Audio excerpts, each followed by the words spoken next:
lelo tozali na moko na basali na Nzambe oyo abengami na kombo ya évangéliste, abengami na kombo ya pasteur, abengami na kombo ya prophète, abengami na kombo ya docteur.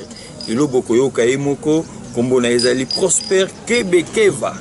Lelo ya kopanza pe akofungola makambo na Nzambe parce que lelo kokoma na biso na Congo tomoni mwa complication moko ezali na kati ya musala na Nzambe parce que lelo bato baza na catholique te, bato ya catholique bazo benga l'église réveil binzambi nzambi. Lelo bato ba soi-disant baza na kati na église de réveil bazo ndima église catholique te balobi Nzambe azakuna te, Nzambe pe asalaka te. Ndeko nanga bino bozotala ngai, est-ce que biso nyuso nga na ebito be la rakomboka kaya Jésus Christ de Nazareth. Lelo ndeko na biso Prosper akofungola biso nazo pesa eno mbote. Bonjour Papa Prosper. Bonjour mon frère. Papa Prosper. La caméra na biso mouler batala. Dora yebisa bango ozali prophète, ozali évangéliste, ozali nani pour bozotala mukili. En fait, d'abord nazali mwana Nzambe. Na mwana Nzambe, donc bobo benganga frère eza na problème te. Mais na ministère on kola pesa ngai abenga ngai pona sele musala naza enseignant ou soit docteur. Voilà. Papa na biso limbisa biso na ngola mingi tobenga kapai. Papa okoyebisa biso ozo evre na église nini? Église ngana evraka eza na kombo te. Église papa na biso a evraka ezalaka na kombo te. C'est-à-dire ningoloba m'assemblée soki tolandi de par la Bible. Ils ont la dénomination mon côté na kati ya Bible ya église kombo ezati. Donc na sambela kana lisanga ya basantu. Ya.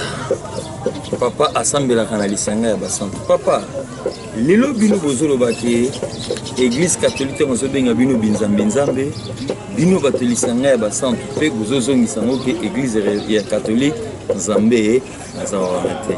Ceux qui n'ont pas na kati église catholique batanga kombo ya Jésus Christ de Nazareth. Ceux qui n'a qu'un réveil tous autres nga kombo ya Jésus Christ de Nazareth. Na yebite so ko expliquer peuple die comme différent et lo koni les na kati on o bino bozo bake kuna koto azobenga binzambe nzambe koto nzambe. So ko expliquer ba fidèle à munga ba. C'est-à-dire d'abord il faut recadrer les camos. Tangu ozoloba bino l'église de réveil. On appelle église catholique. Nous avons les Cameroun. Une église catholique, une église de réveil, nous avons la quantité.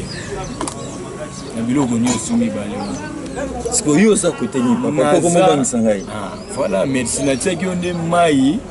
Na munoko nazolinga ndena tia yo biloko na munoko po yo tuna nga ba question na ngaite bato bazotalo na kati ya mikili mobimba nde okoyebisa bango naza molobeli nazali na église moko o tangelinga kombo wana te nga naza na église ya Yesu Christ.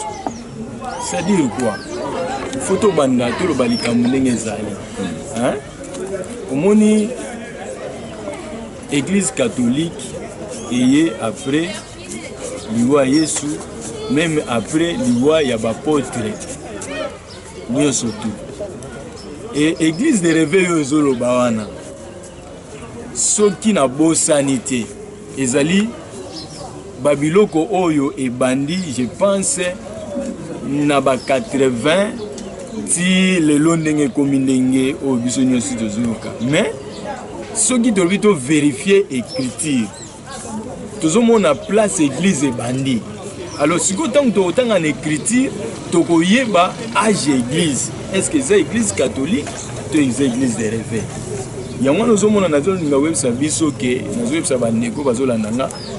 naza na kombo ya église moko te na bakati ya biloko mibale onde bauti koloba wana naza na église ya Seigneur Jésus-Christ o ezana kombo te les assemblées des saints, les assemblées de Dieu. Nzamba atikela biso kombo moko te na mabele o to sambelaka.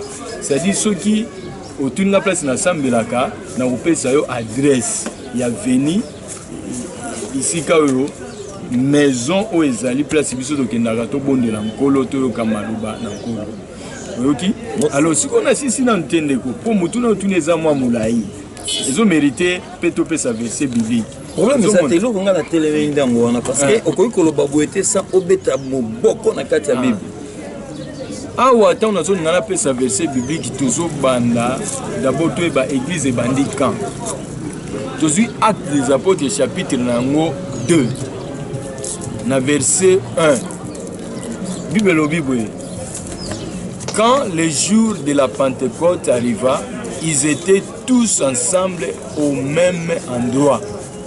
Tout à coup, il vint du ciel un bruit comme celui d'un vent violent qui remplit toute la maison où ils étaient assis. Ils étaient assis. Des langues qui semblaient de feu leur apparaître, séparées les uns des autres, et elles se posèrent sur chacun d'eux. Se posèrent sur chacun d'eux. Ils furent tous remplis du Saint-Esprit et se mirent à parler en d'autres langues comme l'Esprit leur donna de s'exprimer. Un de konanga journaliste. Moni makomi toti kotanga. Otozo mona débit à église. C'est-à-dire que naloba église ebandaki mukolo oyo molimo mosanto akitaki likolo ya bantoma tango bakangamaki na ndako tango bazalaki na chambre haute, c'est-à-dire bafandaki pe na chambre haute pamba te bafandaki na chambre haute parce que le Seigneur Jésus leur avait dit ceci: bofanda na chambre haute jusqu'à ce que le Saint-Esprit akokitela bino pe mukolo bazwaki mission et le jour là c'est aussi l'ouverture de l'église. L'église est bandaki nde mokolo wana. Sikoyo yebisanga na église catholique, l'église de réveil, l'église ezana mbula moko. Donc c'est-à-dire bangonyo tumi balé baza église te église yango église abantoma. Ne biso nazo bakisa verset biso to fandi kuna na Ephésiens chapitre 2 verset 20. Verset où tozo bakisa po to lubanatina likambwana Ephésiens chapitre 2 verset nango 20 totangi yango Bible lobi na biso boye verset 20 lobi na biso vous avez été édifiés sur les fondements des apôtres et prophètes, Jésus-Christ lui-même étant la pierre angulaire. Ozo kande Bible lobi totongami na moboku ya bantoma na basakoli oyo Yesu Kristo ye moko azali libanga ya moboko. Donc église na biso yango Ephésiens 2:20. Donc tozolanda enseignement bantoma. Tozolanda enseignement église de réveil te. Tozolanda enseignement ya catholique te mais ya bantoma. Na meki kobima momuke na masolo na biso babito tongami na enseignement ya bantoma na basakoli. Place église ebani. Ozomona te ke soki église ozotambola mabe te bako condamner mingi bantoma na basako. Mutu nana na yango bien te bandi. Na lobi boye na verso tangeli biso babi église etongami mingi na kati ya bantoma na banani basakoli. Mais lelo na église actuelle place ya bantoma na basakoli. Ah merci. Est-ce que ezali est-ce que bazo sala musana bango selon Audrey o bazwaki yango? Bon, merci de connaître journaliste na yoki mutuna na yo na saisir yango bien. Lelo actuellement ndenge batu misusu baza ko kamba lisanga balisanga bazo kamba nde bantoma batikela biso te baza libanda na fondement pona nini parce que balisanga ebele komi biloko ya batu. Yolobi ki pour le molimo ekitaki bazui mission bakende ce que eza yote eza clair oui kolo nango azali na kombo te benga que Jésus Christ Nazareth mais ce que bango bakomisa yango ya bango ndenge ni merci po baza ko respecter te comment est-ce que bantoma batambolaka lelo po biso to loba toza na église ya Yesu Kristo esengeli to respecter marche église ndenge nkolo atikaka ya bantoma na opeso exemple moko ya bantoma problème ezate bazotala yo mokolo molimo mosantu akitaki soko zonga na acte na oti kotanga wa na acte 2 na acte 2 je crois eza na verset moko awa soko olandi yango bi otangika lisolo awa okomona bible elobi na un moment donné ntango molimo mosantu akitaki na kati ya bantoma bible elobi ntango babandi koloba bato bakanisaki bazwi molangwa babandi koloba minoko sika bato bauti de part et d'autre baye bandi koloba mais bato balangwe mais à leur grand étonnement ntango bakomi sur place na bisika wana bayoki par exemple soki yo oza mokongo nga naza mongala mais mutu oyo azoloba bantoma bazoloba mais azoloba kikongo alors ka mokongo te azoloba kimongo alors kaza mongo te étonné bango. Vous comprenez? C'est là na félicité na doke na démarche na déposer le mot rapide wana. Mais au moment tant bazoki parole mudazoki parole ezalaki apôtre Pierre y compris les 11 apôtres. Mais nazo kende na yo poto kitana eloko moko. Na période wana c'est l'apôtre Pierre qui dirigeait l'église. Mais à un certain moment, ce qu'on a dans l'acte des apôtres, au moment où les apôtres Pierre étaient dirigés l'église, mais comme qui apôtre Jacques. Vous comprenez? Mais les lots, vous savez, mon amour tabandi les sanga a koufité à tiga les sanga wana. Jamais. Pire encore, ma misusu a préparé mon année bien pour tirer les bords. Est-ce qu'on est allé à Nikolo? On est église à Bantoma? C'est là, pardon, Nassi Salikambo. Na lobité que non, ce qu'on voit Timo na Mobali et que à Koko Sel en Zambete, non. Ce qui moi dans le ministère, et koye bana. Ce qui passe dans l'automoté, et koye bana. Moi, na koye peut remplacer papa, ce qui nous a bengi. Mais ce qui nous a bengi était qu'on formé, était qu'on salaire, était pour abattre la bord, la famille. Bon ozo bezani kasi bilo na bango ezani masango bazo benga ya bango wana masanga ngo ni biso na kati ya mule batela na masanga eza masanga te me masanga ya bango mango oyo soki passer a lobi likamba go changer ngote soko lobi ata mabe boko changer te ata lobi mabe boko changer te c'est que bato bayela rolanda ne passer baza ba fanatique oui eza faute na bango te bansenye bango mabe pai olobaki likambo moko tangu bato basanganaki molimo ekiti bakomi koloba minoko ya sika me nalandi yo bolamu mingi bazoloba kikongo mokongo azoyoka bazoloba kichiluba musa azoyoka me lelo oyo toyokaka yondoro boshika meka ya baba mso nyanyamanyama eske nga nayebi te soki bino bato ya masanga wana boyokaka monoko wana bien tokoloba nini na balango wana wana zobenga ngo babenga ngo parler en langue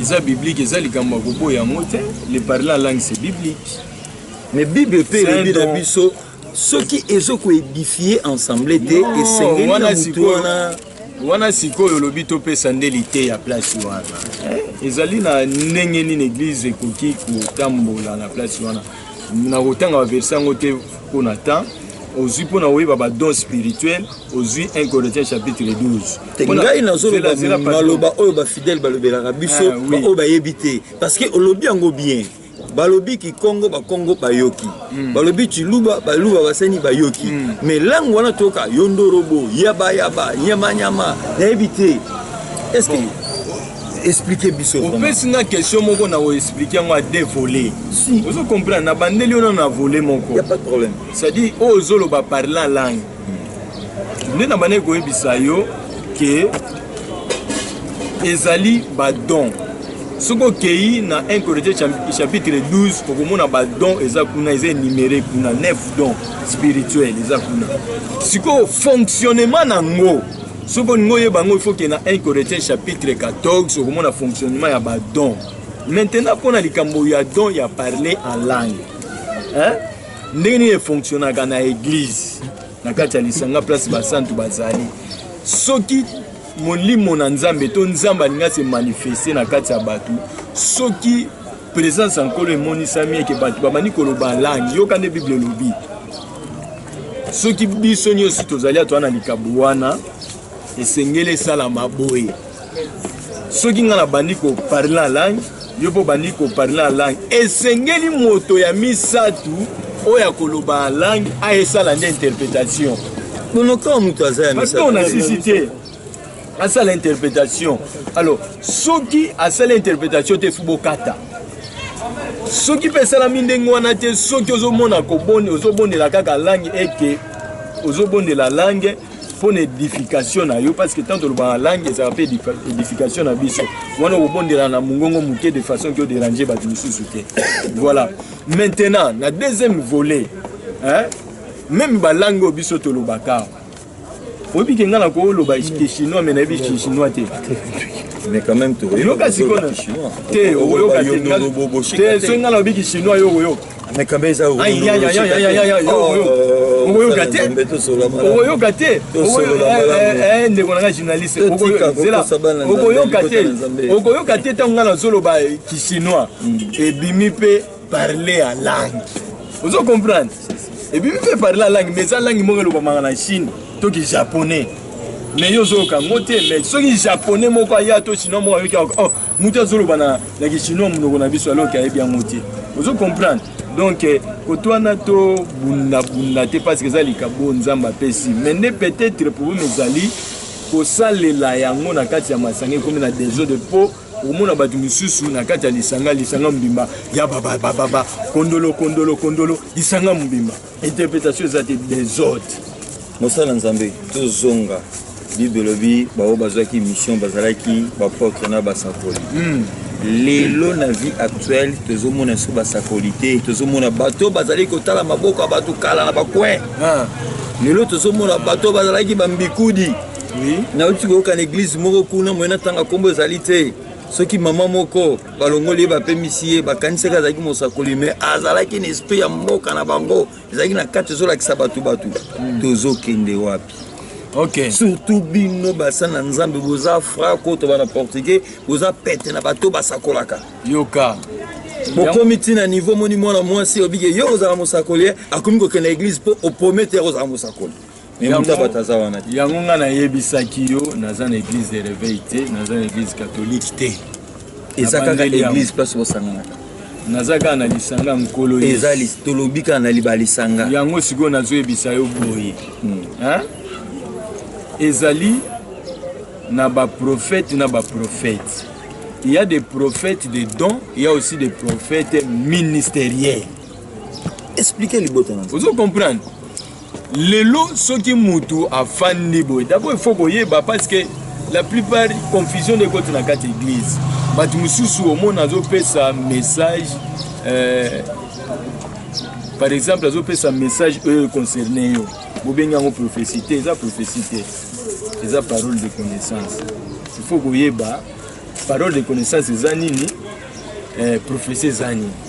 Zomona prophétie na banda wana prophétie ezali message on nzamba za kopesa pona ko édifier église batu nyonso pona ko consoler batu na kati ya lisanga, tandis que parole de connaissance ezali message zo concerner yo to mutu songolo mpakala mon différence na ngo na sala on kana rapidité pour to comprendre ngo donc somme da obi lo ba makambo zo concerner yo eza prophétie to bongisa ngo lebela wana ezali parole de connaissance mais o ezali prophétie il faut concerner église mobimba et puis prophétie et yaka te pona okapola et yaka pona ko édifier pona ko tonga pona ko fortifier batu.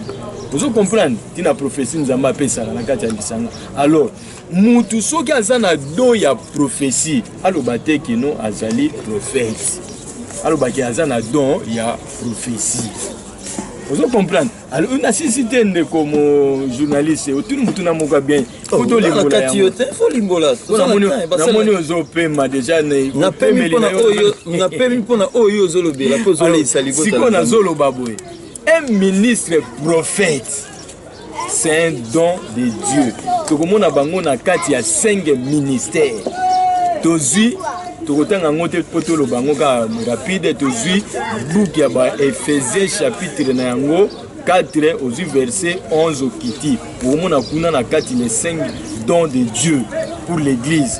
Ezali na ba apôtre, ezali na ba prophète, ezali na ba évangéliste, ezali na ba pasteur ezali na ba docteur. Maintenant pour étourner les kambu ya prophète. Un prophète c'est qui? Un prophète doit nous prêcher sur l'avenir.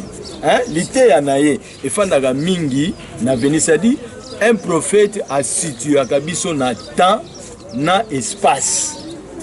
Vous comprenez? A situé à kabiso na temps na espace.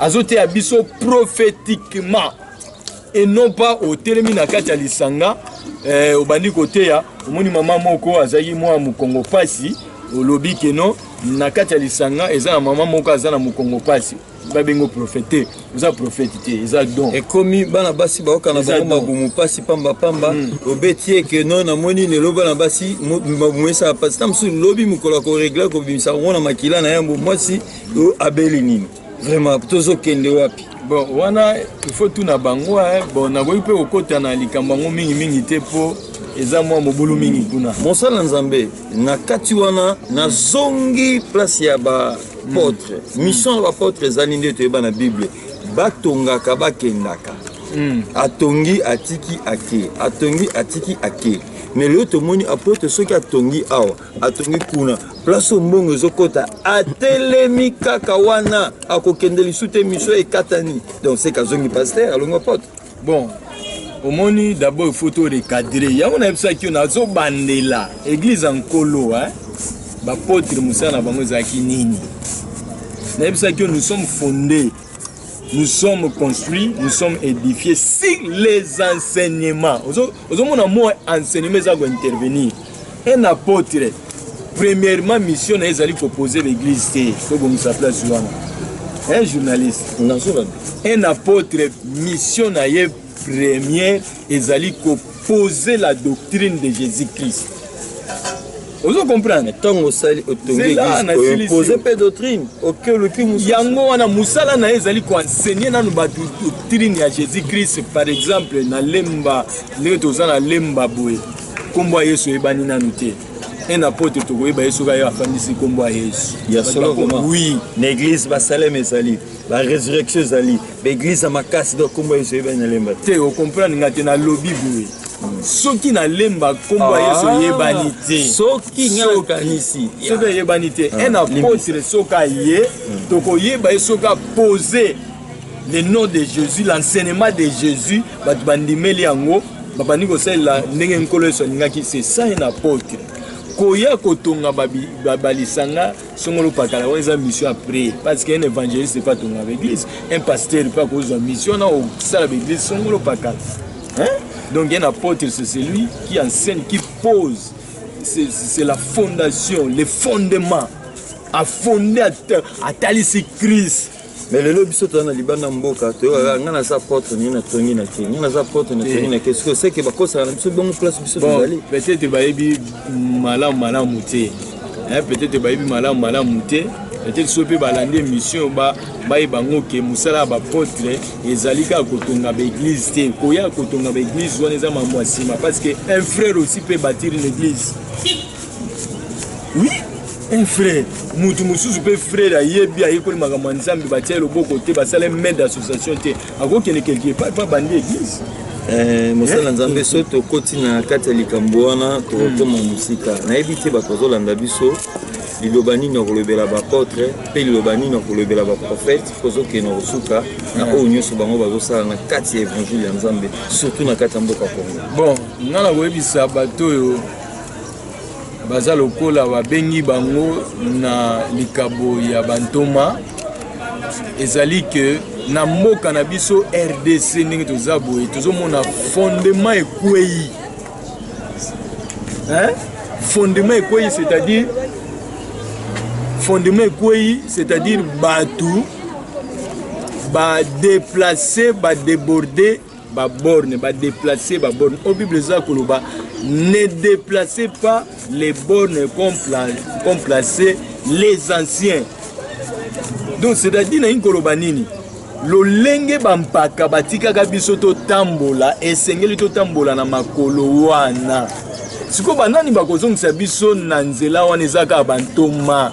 Bangonde bazwa mission ko fandisa Kristo ya ko fandisa enseignement ya Christ parce que soki tolobi il faut tout nanga pa enseignement Christ ezali nini enseignement Christ ezali nini enseignement Christ ezali nini Jésus Christ comme Seigneur et Sauveur na kati enseignement Christ wana na tumoli batu penza na tumoli le Seigneur Jésus n'a jamais placé une femme comme ministre et tumba na boaki aza makasa ya mais elobi mama comme ezali ebele le Seigneur na bandeli pardon journaliste na bandika na bandela ota deux fois le Seigneur Jésus na ceinture na ye atambola kana ba maman mais le jour où le Saint-Esprit était descendu hein c'était l'apôtre Pierre et les 11 apôtres qui avaient pris la parole pour enseigner pendant qu'il y avait sa maman Marie la mère de Jésus était là. Elle n'avait pas pris la parole pour enseigner, pour prêcher Jésus. Lisons les Écritures.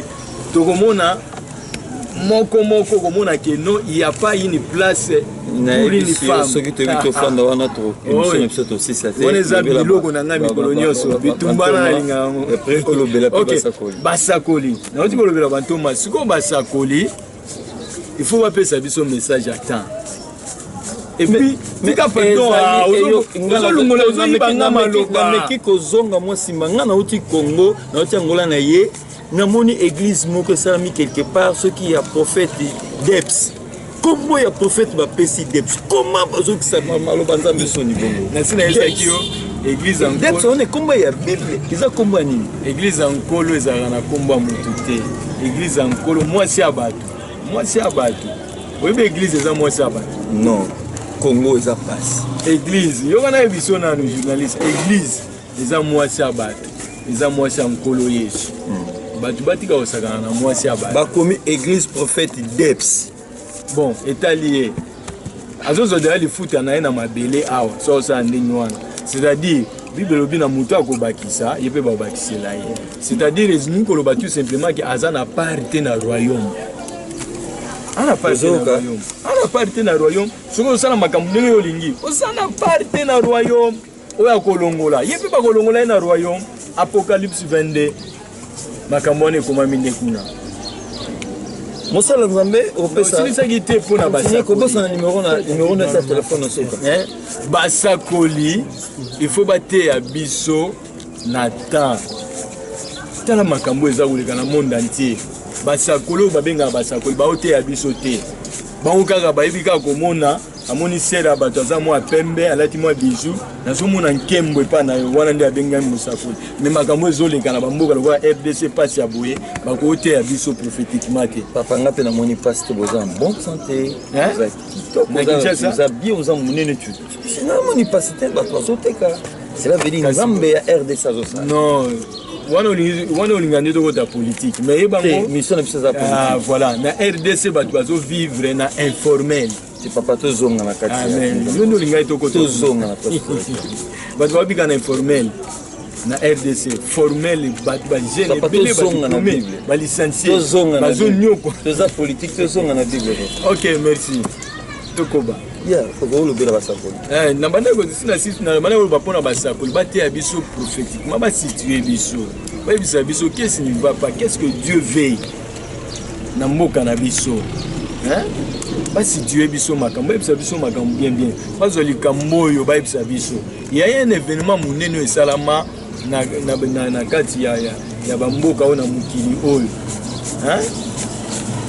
omoni soki prophète na otanga mosakoli ana te mpona kopesa ye lokumu awa te po aza motu mais eza na baprophétie moko ebima likolo ya papo ya ye sikoyo esiko basakoli ya mikolo bayolobela biso nini papa tofe charme na nini tosilisili msanga nazokotela mo portugais mais nabosani eloko moko natala video oyo babengaka scandale na mboka Congo mama moko asali lusambo na kati ya terrain moyena tanga kombo te etondaki makasi kobima mama wana bato bazwa na passeport asimba bato bazobwakela ye bana estce mama papa voyage komi lix na mboka Congo bopasi nde yango wana mwana bazobwaka mwana kuta kokweya pasi nde yango wana po voyage eza nango lix te na bamboka misusu Papa ko pesa soni, o pesa numéro na téléphone. Voyage c'est logo moya, ezande RDC ndé vraiment na voyage logo grave.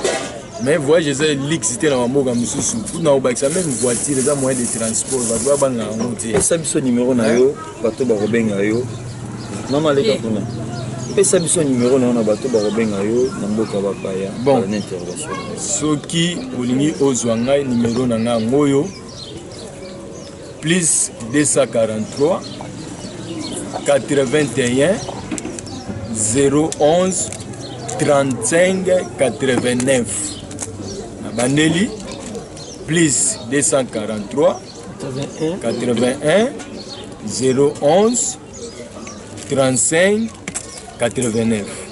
Ya, merci Monsala Nzambe Prosper. Ngande mutu nazongisela matondo mpona mosala oyo opesi biso.